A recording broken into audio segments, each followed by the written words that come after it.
Hello hello hello hello అందరికీ నమస్కారం. ఎలా ఉన్నారు? బ్రహ్మాండంగా ఉండుంటారు. ఇదిగో నేను రావు గారి రాచబండలోకి రోజుకు ఒక సెలబ్రిటీని తీసుకుని వస్తున్నాను. మీరేమో నన్ను ఎంకరేజ్మెంట్ చేయడం లేదు. మీరు కోతంత మన రావు గారి రాచబండకి ఒక లైక్ ఇచ్చి అలాగే మన కేకే న్యూస్ని సబ్స్క్రైబింగ్ చేసుకునే పనిలో మీరు ఉంటే మన రావు గారి రాచబండలోకి వచ్చిన సెలబ్రిటీ ఎవరెవరిని తీసుకురావాలో అనే ఆలోచనలో నేను ఉంటాను. అర్థమైందండి? మీరు ఆ పనిలో ఉండండి, నేను ఈ పనిలో ఉంటాను. ఎవరు బాబు ఈరోజు రావు గారు రాచమండ్లోకి వచ్చి 151 సీట్లలో 5వ తనం పోయి 11 సీట్లు పాంగనావాలు మిగిలేసరికి 5వ తనం పోయిన ముత్తైదువులు అందరూ కూర్చుని ఓ మీటింగ్ ఎట్టేసుకున్నారు. వాళ్ళలో తెల్లసీర అంబటి అదే తెల్లగడ్డం తెల్ల చొక్కా అంబటి మాడిపోయిన ముద్రగడ్డ పద్మనాభం రెడ్డి ఉన్నారు. ఇంతకీ ఈ సంతాప సభ ఎందుకో అసలు ఏం మాట్లాడుకుంటున్నారో మనం చెవేద్దాం రండి. ఇదిగో అంబుతూ రంకెలు ఇయ్యకుండా ఈ మీటింగ్ సారాంశం ఏంటో చెప్పాడు. తన పేరుని మార్చుకున్నారని తెలిసిన దగ్గర నుంచి, అధికారికంగా తెలిసిన దగ్గర నుంచి, గుంటూరు నుంచి ప్రత్యేకంగా వచ్చి వారిని అభినందించాలనే ఉద్దేశంతో చాలా రోజుల నుంచి ప్రయత్నం చేస్తున్నాను. కానీ ఈ రోజుకి కుదిరింది.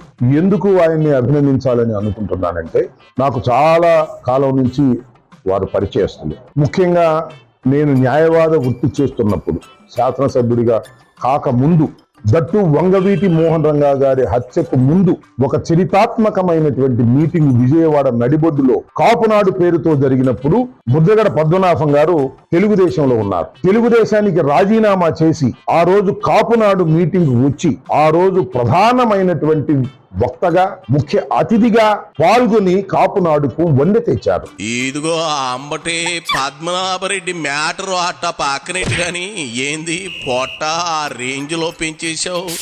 అధికారం కోల్పోయి 2 నెలలు కాకముందే నీకేంది 8 నెలల కడుపు వచ్చినట్లు ఆ పొట్టేటి? తెల్ల పౌరంగాడివి, వైసీపీలో కాస్తో కోస్తో రసికుడు అనే పేరున్నోడివి నువ్వే అట్ట పద్మనాభంతో పోటీ పడుతూ పొట్ట పెంచితే అట చి ఏంది పద్మనాభం పేరు మార్చుకున్నాడని అభినందిద్దామని వచ్చావా? ఇంకా నయం గుండి చేయడానికి వచ్చాను అనలేదు. ఆయన ఒకప్పుడు ఎంత తోపు లీడర్ అయినా ఇప్పుడు తాలింపు కూడా పనికిరాని పోపుగాడయ్యాడు కదా. ఏది పద్మనాభరెడ్డి ఘన చరిత్ర నీకు ఇంకా ఏం తెలుసో చెప్పు. ఆ రోజున వంగవీటి మోహన్ రంగారావు గారు జైల్లో ఉన్నారు. ఆ రోజు తృణప్రాయంగా తన పదవిని వదిలి కాపునాడుకు హాజరైన దగ్గర నుంచి వారంటే నాకు ప్రత్యేకమైనటువంటి అభిమానం. అంతేకాదు అనేక సందర్భాలలో మొండిగా వ్యవహరించేవారు, ఘాటుగా వ్యవహరించేవారు, ఆవేశపడేవారు. చాలా సందర్భాలలో కాపుల కోసం, కాపుల్లో నిరుపేదల యువకుల్ని ముందుకు తీసుకువెళ్లాలని ప్రస్తుత ముఖ్యమంత్రి నారా చంద్రబాబు నాయుడు గారు కాపుల రిజర్వేషన్ చేస్తాను అని అధికారంలోకి వచ్చిన తర్వాత ఆ రిజర్వేషన్లకి ఆయన ఏమాత్రం ప్రయత్నం చేయనప్పుడు ఉవ్వెత్తున ఉద్యమం లెగిచింది అంటే దానికి కారణం ముద్రగడ పద్మనాభం గారే. ఊవెత్తిన ఉద్యమం నడిపించి తనకు మంత్రి పదవి వచ్చేలా చేసుకుని మూసుకుని కూర్చున్నాడు. నిజంగా ఉద్యమ నేత అయితే గత 5 ఏళ్లలో కాపులను బీసీలో చేర్చాలి అనే అంశాన్ని ఎందుకు జగన్ తాకట్టు పెట్టాడు చెప్పగలవా?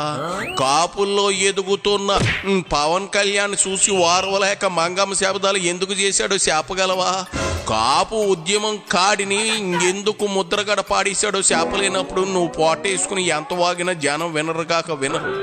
అయినా మా తాతలు నీతులు తాగారు, కావాలంటే మా మూతులు వాసన చూడండి అన్నాడట నీలాంటి కంపు ఏదో ఒకడు. అలాగే ఉంది. ఆపు నీ సోలి పురాణం. ఒక మాటలో చెప్పాలంటే ఆయన కుల అహంకారి కాదు, కుల తత్వవాది కూడా కాదు. అయినా తాను పుట్టినటువంటి కులానికి అన్యాయం జరుగుతుందని భావించి ఇచ్చిన మాట నిలబెట్టుకోకపోతుంటే ప్రభుత్వాన్ని నిలదీసినటువంటి వ్యక్తి. దానివల్ల ఆయన రాజకీయంగా చాలా నష్టపోయాడని నేను అభిప్రాయపడుతున్నా. ఆయన కులం కోసం పోరాడేదే తప్ప కులాన్ని ఏ రోజున కూడా ఉపయోగించుకోలేదనేది నా అభిప్రాయం. ఆయన అనేక ఉద్యమాలు చేశారు, మొండిగా పట్టుదలగా ముందుకు వెళ్లారు. అనేక మంది కోట్ల రూపాయలు పెట్టి కొనాలన్నా కూడా కొనలేనటువంటి వ్యక్తిత్వాన్ని సంతరించుకున్నారు, ఆవేశపడ్డారు, ఆలోచన చేశారు. కానీ ఆవగింతంత అవినీతి కూడా నేను ఇప్పుడు చూడలేదని మనవి చేస్తున్నా. ఒక మాటలో చెప్పాలంటే ముద్రగడ్డ శాతగాని వాడు శాతగాని దద్దమ్మ ఉద్యమాల పేరుతో కోట్లు సంపాదించాడని గోదావరి వాసులకు మా బాగా తెలిసిలే అంబటే. ఎంతకీ కాపు ఉద్యమంతో కాపులకు ఒరిగిందేటి? ఆవగింజంతైనా ఉపయోగం ఉందా? లేదు. అన్నప్పుడు శాతగాని వాడనే కదా అర్థం. యుద్ధం చేయడం రాని వాడిని వంటగదికే పరిమితం చేయాలి తప్ప వీరుడు సూర్యుడు అని భజన చేయకూడదు అంబటే. మా మేనత్త గారి 3వ అల్లుడి 4వ కూతురుండేది. అది అంతే, ఓడిపోయిన వాళ్ళని ఎక్కిరిత్తా తెగ పొగడ్తలతో ముంచెత్తేసింది. దానికి ప్రశంసించడం అనరు, ర్యాగింగ్ చేయడం అంటారు. నువ్వు ఇప్పుడు చేస్తుంది అదే అంబటే. ఇదిగో ఒక్కసారి ఆ కొత్త రెడ్డి అదిలేవో ఆ పద్మనాభరెడ్డి ముఖం చూడు, ఆవతం 6 డబ్బాలు తాగినోళ్ళగా అలమటిస్తా ఉన్నాడు. అలాంటి వ్యక్తి ఇవాళ తన పేరు మార్చుకున్నారు. ఆయన ముద్రగడ పద్మనాభం గారు. ఆయన మార్చుకున్న దగ్గర నుంచి ముద్రగడ పద్మనాభ రెడ్డి గారు. ఎందుకు మార్చుకున్నారు? ఒక సవాలును స్వీకరించి తాను పేరును మార్చుకున్నారు. నాకు ఊహ తెలిసిన దగ్గర నుంచి చూస్తున్నా, మీరు కూడా ఊహ తెలిసిన దగ్గర నుంచి చూస్తుంటారు. అరే ఈ పని కాకపోతే నా పేరు మార్చుకుంటారా అన్న వాళ్ళను వేల మందిని చూశా, లక్షల మందిని చూశా. కానీ అది జరగకపోతే పేరు మార్చుకున్న వాడిని ఒక్కడిని కూడా నేను చూడలా నా జీవితం మొత్తంలో. ఎవరన్నా చూశారు, ఎవరన్నా చేశారేమో నాకు తెలియదు. నా జీవితం మొత్తంలో ఒక్కడిని కూడా పని కాకపోతే సవాలు విసిరితే ఆ సవాలులో ఓడిపోతే పేరు మార్చుకున్న వాడిని ఒక్కడిని కూడా చూడలా. ఇప్పుడు చూస్తున్న ముద్రగడ పద్మనాభ రెడ్డిని అన్న మాట ప్రకారం పేరు మార్చుకున్నాడు కాబట్టి ఆయన అభినందించాలి అని అనుకుంటున్నా. పాపం ఒకసారి ఆ ఫేస్ కేసు చూడు అంబుతూ. నువ్వు తిడుతున్నావో పొగుడుతున్నావో తెలియక ఆయన సీలింగ్ వైపు బేలగా చూస్తా ఉన్నాడు. నువ్వు పదే పదే రెడ్డి రెడ్డి అని పిలిచినప్పుడల్లా ఆయన ముఖంలో ప్రేతకాలు కనిపిస్తా ఉంది. ఓడిపోయినోడిని గేలి చేసేందుకు ఈ అంబుతు వచ్చాడని ఎప్పటికి గాని పద్మనాభుడికి బోధపడి ఉంటది. ఇదిగో అంబటే, నువ్వు కూడా సత్యనపల్లిలో ఓడిపోతే రంకులు అంబుతు అని పేరు మార్చుకుంటా అన్నావు కదా, ఆ పని మీద ఉండు. పద్మనాభరెడ్డిని పద్మనాభాన్ని అడుగు పేరు ఎలా మార్చుకోవాలో మా బాగా చెప్తాడు. ఇక బయలుదేరు, ఫ్యామిలీ ప్యాక్ పొట్రాంబాబు బయలుదేరు.